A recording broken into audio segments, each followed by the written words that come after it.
Roasting transforms green coffee into the aromatic brown beans that we purchase in our favorite shops, stores, or cafes.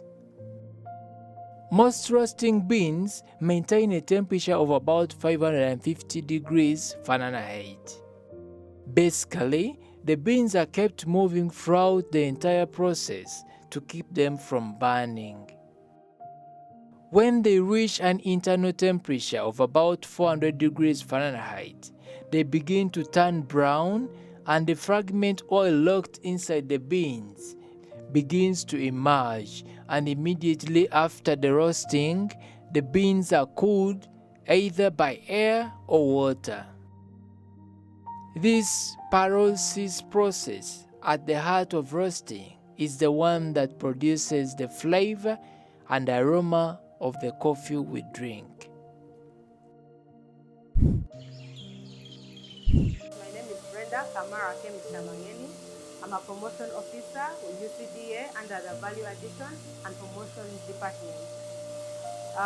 We here talk about value addition, and as you've seen before, as my fellow colleagues have taken you through, we have the primary processing, the secondary processing, and the tertiary processing. Finally, this is the tertiary processing, the final processing level, where we have the roasters, we have people that are packing coffee, we have HORECA, and HORECA stands for hotels, restaurants, and cafes, and we have basically covering all the people that are brewing coffee in Uganda.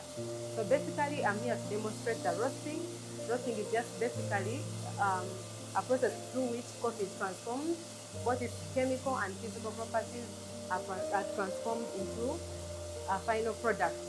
Through roasting, a number of chemical reactions will happen within this coffee and will transform the flavor, improving its flavor, body, aftertaste, and acidity of the coffee, and enhancing its palatability as a product. So basically, roasting is done, of course, hygienically, to kill germs, to add flavor, to develop the flavor, the body, and the aftertaste, to make it easier to grind, to make it more edible, and to improve all its physical and chemical characteristics. Right here is a roaster, and basically you can use so many equipment to roast. If you're in a home setting, you could use a pan to roast your coffee. You could use an oven to roast your coffee.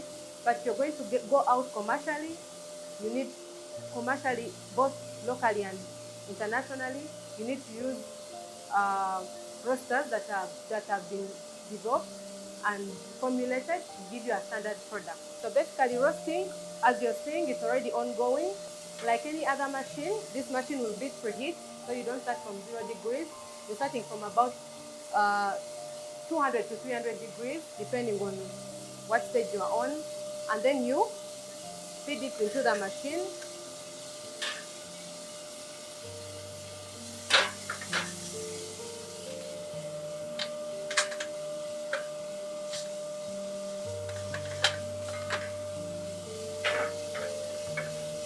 So basically, there is already roasting going on, so I will show you that the coffee is transformed from the green bean that we have now, and it will go through all the phases.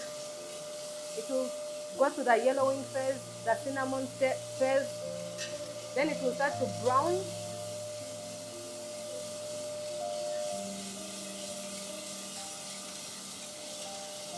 until you reach the last level. All these different stages can produce different products, and I'm going to show you over there the different products that are produced.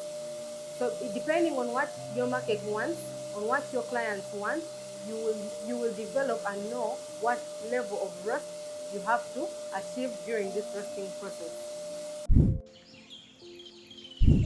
As it goes through roasting, you go through the very light roast, which looks like this. Basically, people that enjoy chewing coffee beans, this would be the perfect roast to have your coffee chewed at, because at this point it tastes more like brown nuts. Doesn't have any bitterness in it because of the level at which the chemical reactions have gone. From the very light, we shall go to the light roast. And the light roast is also very good, especially for people that are interested in chewing. But you'll find some cultures, like some of the Arabic countries, use this roast a lot, and they will add in several spices and make a beverage that they enjoy a lot. So it will depend on where your market is really. We shall go to the medium roast, and at this roast, this is the perfect roast that would be ideal in case you wanted to check the quality of coffee, especially through cupping, that we shall see ahead.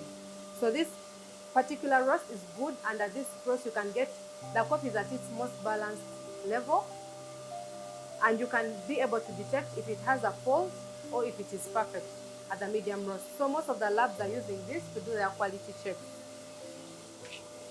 You go to the medium dark roast. This is very ideal for people that have cafes and are using the espresso machine. Most of them will prefer to use the medium dark roast because it will produce the best espresso at that roast. You go to the dark roast. Now again, it's about taste and preference. You'll find that the Italian and the French market would prefer a roast like this because culturally, this is what they drink and this is what they consume. But as you can see, the coffee is changing both physically and chemically. And physically, it's very evident that it's going to double as we go on, even to the dark roast. And you will notice that the darker roasts also have an oil to them. So making it very easy to tell even with your eyes at what that stage at which the roast was stopped. So depending on your clients, you'll find that some clients like the lighter roast and some clients like the darker roast. So one thing to note as a roaster is first of all what your clients prefer before you put out the product there for them. You'd have to do that survey and do market analysis and find out what they prefer. So all these roasts have a market, but you have to know what market you are targeting to determine what roast that you want to achieve. And at this stage, this coffee is ready for grinding and for brewing. So it is going to be very available and very easy for someone who is in the hotels, the restaurants and cafes to use at this level, or someone who is home and wants to enjoy a cup of coffee. Now, before I can close this talk, of course, I'll mention that Uganda has so many roasters that are exporting coffee, that are roasting coffee for both the local and the international markets. And over here are some of the roasters that we have that have been licensed by UCDA, and some of them have UNDS certificates. These roasters are located in various regions of the country, and most of them own roasting machines, but some of them don't, and they use roasting machines for people that already have those establishments set in place. So if you want to join roasting at that level of value addition, I should emphasize that you don't actually need to have a roaster. You could have your coffee roasted by people that have roasters in place and just work on your branding, just work on your sourcing of the coffee so that you're sourcing a very good product. Because as you all know, with quality, it's garbage in, garbage out. If you start with good quality, you'll end up with a good quality product. Also to mention that maybe for a buyer, if you're going out and you're going to source for a coffee on the market, you have to take care and take note of what roast you're buying. You could try out a dark roast and notice that it's something that is very bitter for you, because again with a roast, they will have a different impact on the flavor. The coffee will get more bitter as the roast goes higher. Okay? The acidity may lower as the roast goes higher. The body may become heavier but rougher as the roast goes higher. So you, as a customer, you will know what your ideal roast is and also focus on that. You also have to take care and take note that you read what the label says. Some of the coffees will be Robusta, some will be Arabicas, some will be a blend. So depending on your taste and preference, you can be guided on the choice to make. Yeah. So in summary, these are all the coffee brands that are producing both for the local, and some are even exporting it out as a value-added product. As you're aware, this is something as a country that we're interested in adding value and also entering the market as not only for our green beans, but also as a roasted product.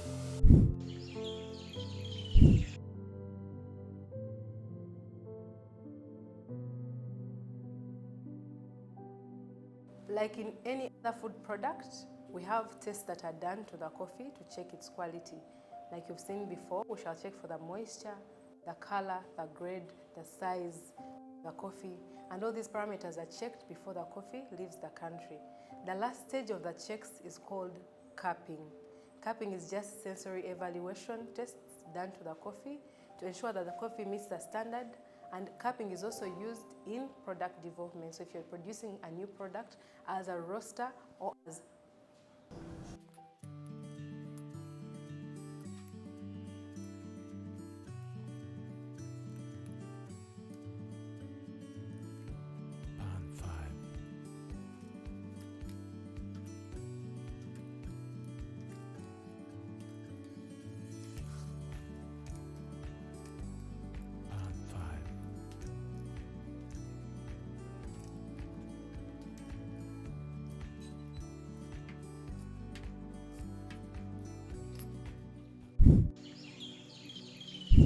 for the fine and specialty coffees, we use forms like this, the fine Robusta form and the specialty Arabica form that enable you to score all the attributes as you go on.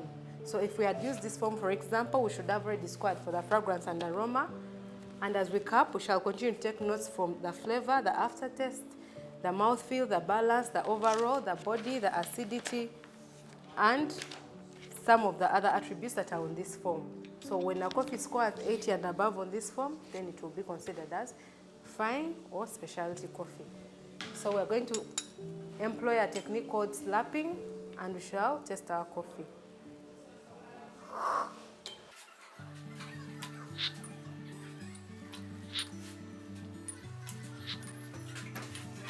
So just from this cup, I can tell that our Robusta is good quality. It has a heavy body.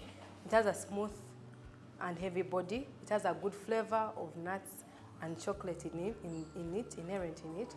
And it's really good for export. This is a conventional sample, but has very good attributes and can be shipped out of the country. For our Arabica as well, it is a good coffee. It has lemon-like acidity. It has good flavors, a good body, and can also be fit for the market, either for roasting or for shipping or for exporting. So this exercise is very good, and it helps you understand what you're dealing with. And you can even be able to give feedback to the processors on what went wrong and what can be improved in their process and their production. That is a very important stage in value addition, and it's a very important process that helps to give feedback on quality improvement, especially with the products that have been produced along the value chain. During the grinding and brewing stage, the objective of a proper grind is to get the most flavor in a cup of coffee. How coarse or fine the coffee is ground depends on the brewing method. The length of time the grounds will be in contact with water determines the ideal grade of grind. Generally, the finer the grind, the more quickly the coffee should be prepared. I'm Jonathan Mugerwa. I'm a quality assurance officer working with Uganda Coffee Development Authority. I'm also a barista and a barista trainer. So in this room is where we train the baristas from. And coffee brewing is the last part of the coffee value chain. Because we know from what my colleagues have covered, the coffee value chain is long from the garden, then we go to the post-harvest, the processing, which involves primary processing, secondary processing, roasting, and brewing. Brewing is the last stage where you make the cup of coffee for the clients, for the customers, to taste and appreciate the coffee. Currently, we're encouraging Ugandans to take our coffee, because this is the coffee we grow. Because by doing that, they shall be having more market for our coffee and more money to our farmers. That will improve their livelihoods. There are different kinds of brewing of coffee, which I'm going to take you through. There are easy ones which each one of us can do, even in our homes or offices, whereby at least each one from today, you don't have an excuse of not taking coffee. Because before, many people are thinking that coffee is for the rich people, it's for the high-class people. But even in our own homes, you can make coffee. I have some equipment here, which I'm going to take you through how they work. Some of them are affordable, and they're available in supermarkets and in coffee accessory shops. To begin with, I have this one. This is called a French press.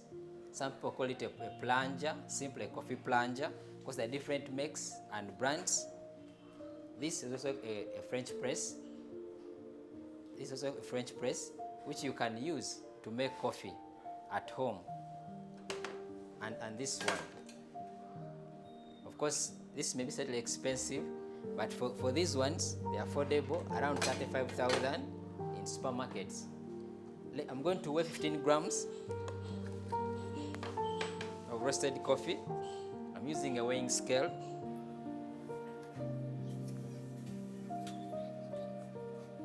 This is our 15 grams. I put it in my coffee plunger. I'm going to put it back on a weighing scale, tear to 0, get my hot water.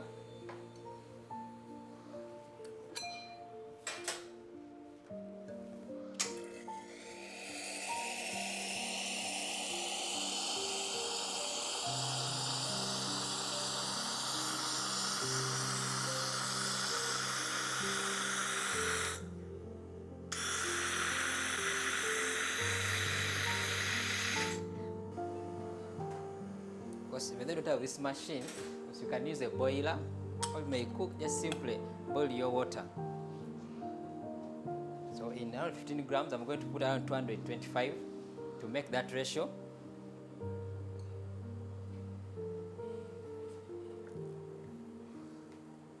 So you brew gently. It's called brewing.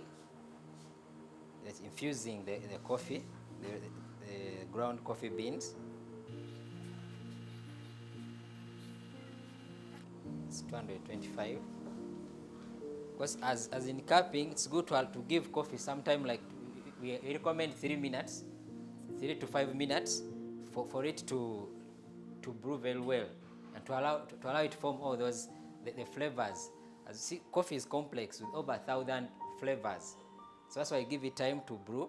Then after, we're going to breaking and press to get our coffee. So as you see here, we always have trainings, and we train the youth in coffee brewing. So being a barista is a profession, and it's a job whereby some people can get employed and earn a living. They can work in restaurants, in hotels. Recently, even there is a lot of market outside Uganda, in Arab countries. Many people are going there, in Dubai, in UAE, as baristas. So this is a skill which even we can pass on to our fellow youth to join the coffee sector. So after the 3 to 5 minutes, you first break. And this is the steam word for steaming the milk.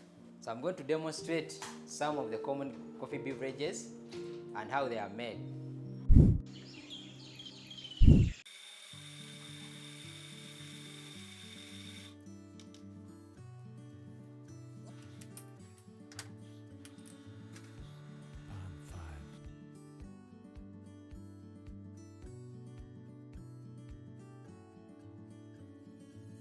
And this average is around 6,000, only one cup, and it's called a single shot. This is a shot of espresso.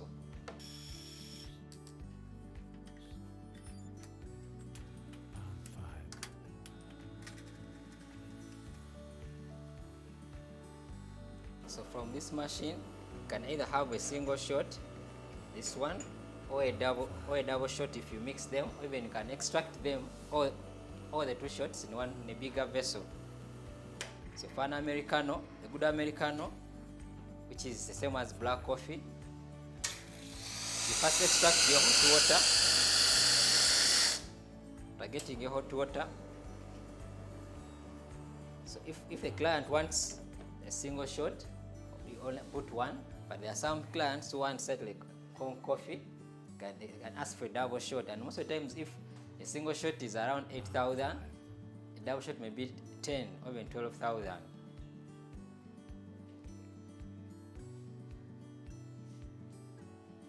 So this is an Americano, and I'm sure you have seen it on different menus of the coffee shop, and that's how it's prepared.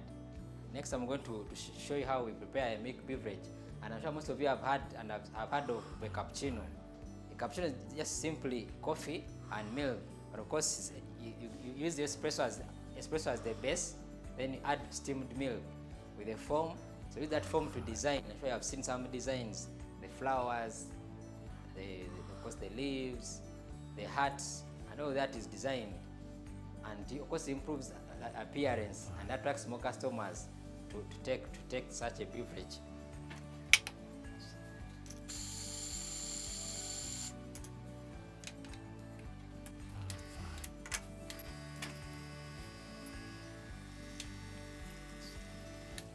For steaming, we use such vessels. It's called a pitcher. So you put the milk. So we use steam to heat up the milk and also create that foam. So that's what you design. You make those designs on the cup. So you get your steamed milk, start pouring.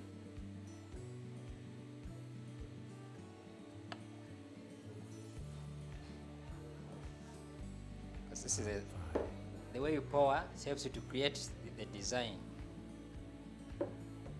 And of course I'm going to try another beverage, the common beverages on the market. Because another one is the latte, where for it is prepared in the latte glasses. These are latte glasses.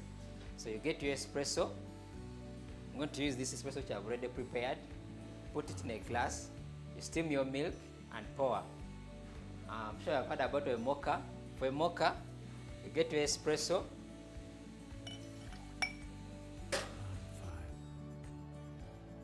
That's more milk compared to a cappuccino.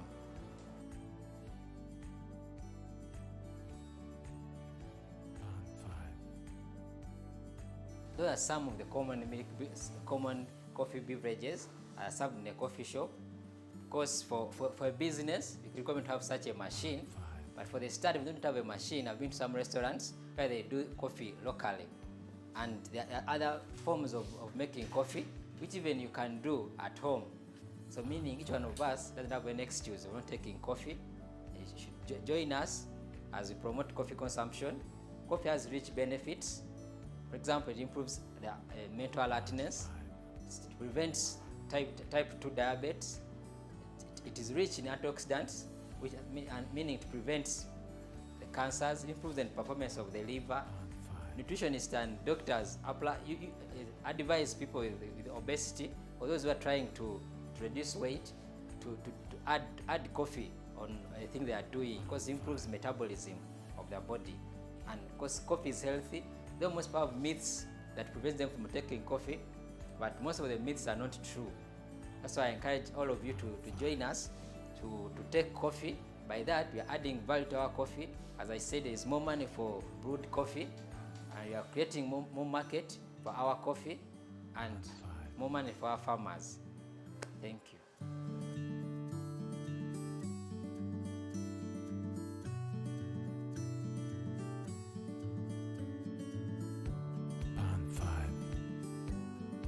That's it in Farm Smart Show today. Thank you for learning with us about coffee from farm to the cup. My name is Kuichi Takahaman. Keep watching Smart24 TV, Uganda.